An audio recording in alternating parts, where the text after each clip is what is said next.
આજ રોજ સુરત મુકામે 166 કતારગામ વિસ્તારમાં આમ આદમી પાર્ટીના ધારાસભ્ય અને આદિવાસી સમાજના મજબૂત અવાજ ચેતરભાઈ વસાવાના સમર્થનમાં વિશાળ સપોર્ટ માર્ચ યોજાઈ।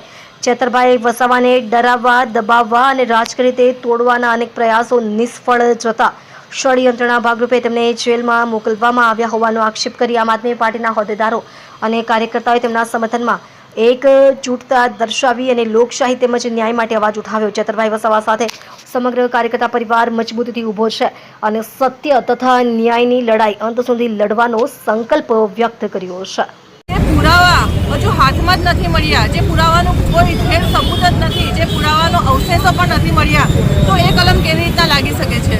પુરાવા નાશ કરવાની જે આઈપીસીની 201ની જે સેક્શન છે, એ સેક્શનના આધારે કોઈને 7 વર્ષની સજા કેવી રીતના આપી શકે છે, જ્યારે કોઈ પ્રૂફ હજુ હાલમાં એ લોકોના કબજે થયું નથી। બીજી વસ્તુ કે અમારે જે અમારે 9 જણ આરોપી તરીકે ગણાવ્યા છે, તો શું 9 જણના હાથમાં બંદૂક હતી? શું 9 જણ એની અંદર બંદૂક જે છે તે ફાયરિંગ કરવામાં સાથે હતા? પરિવારના તમામ સભ્યો તો ઘરમાં જ રહેવાના હોય અને ઘરમાં રહેવાવાળાને 25A ની જે કલમ લાગી છે એ તમામ પુરાવા જે તરીકે કોર્ટની અંદર સાબિત થયા છે, પુરાવાના અંદર વિચારણા કરવામાં આવે, જે તથ્યો છે એ તથ્યોના ઉપર વિચારણા કરવામાં આવે।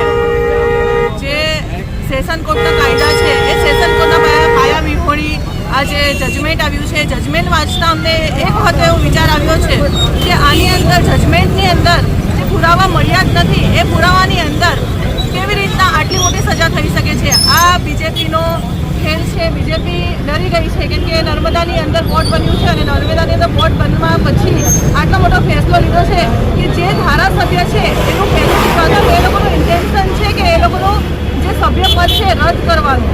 જો 2 વર્ષની 19 જોવા જઈએ છે જોગવાઈ, તો એની 2 વર્ષથી વધુ સજા હોય તો આપણે જે સભ્યપદ છે એ રદ થાય છે, અને જો સભ્યપદ રદ થાય તો એ લોકોનું ઇન્ટેન્શન જ એ છે, તો જનતા કદાચ પણ આ વ્યવસ્થિત આ વસ્તુને એક્સેપ્ટ નહીં કરી શકે કે જનતાએ લાખો હજારો મત આપીને ધારાસભ્ય બનાવ્યા છે।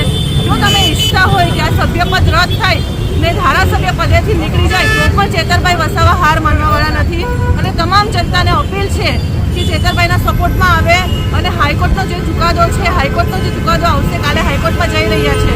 હવે અમે સદનથી સદન સુધી નથી જવાના, હવે અમે સદનથી સુપ્રીમ સુધી જવાના છે। એટલે સુપ્રીમ કોર્ટ હોય છે, હાઈકોર્ટ હોય છે, એને એટલી નમ્ર અપીલ છે કે જે સેશન કોર્ટના જે ચુકાદા છે, જે કલમના આધારે ચુકાદા આપ્યા છે, આના ઉપર તર્ક વિતરણ કરે અને વકીલોની જે ટીમ છે એ ટીમને અમે લોકો વેટ કરીએ છીએ કે આ જે મુદ્દો ઉચકે અને મુદ્દો સારી રીતના હાઈકોર્ટ પર તર્ક વિતરણ કરી શકે છે। જય હિન્દ, ભારત માતા કી જય।